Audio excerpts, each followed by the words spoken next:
Hey guys, this is my review of the Pentax Q mirrorless camera system.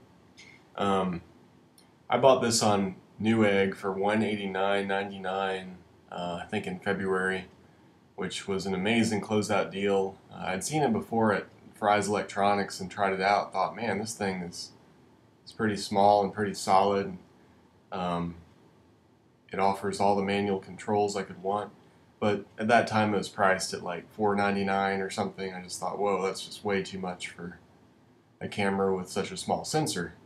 But now that it came down in price, I picked it up and I really do enjoy it. Like I said, it offers direct access to ISO, and green button there is programmable to whatever you want. I have it set to shoot RAW when I hit that instead of JPEG. Yeah, it has a lot of really cool features that I don't have on my other cameras, like interval shooting, time-lapse kind of stuff.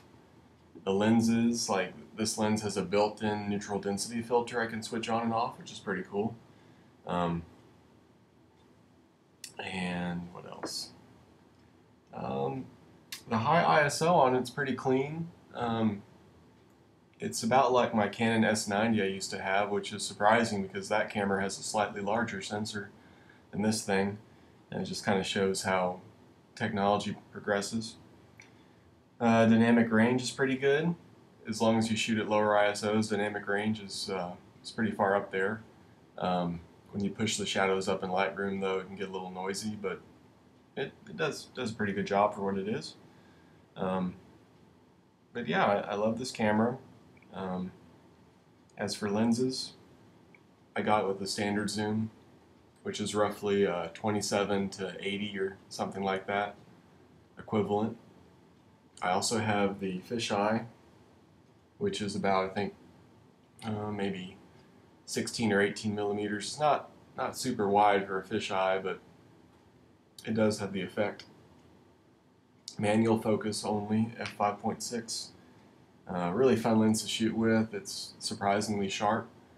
And something else, this camera has built-in image stabilization built into the body, so any lens I put on it will have that. Anything from the fisheye to got a 135 f2.8 Yashica lens back here. I put on the Q. Use this to take shots of the moon and birds and planes landing. You have to stop it down to about f8 or f11 to get it nice and sharp. But that's still fine in daylight as long as you have plenty of light. Image stabilization works well. Yeah, very versatile camera. People adapt all kinds of lenses to this and get some really interesting results. And that's what it's really about with this camera. It's about having fun and trying new things with photography, because it gives you all the manual control you could need to do that in a small, easy to take with you package. I mean, if I want ultimate image quality, just, bring my X Pro 1, but I mean, this is 4 times the size and probably 5 times the weight, so don't always want to take something that big or that expensive around with me.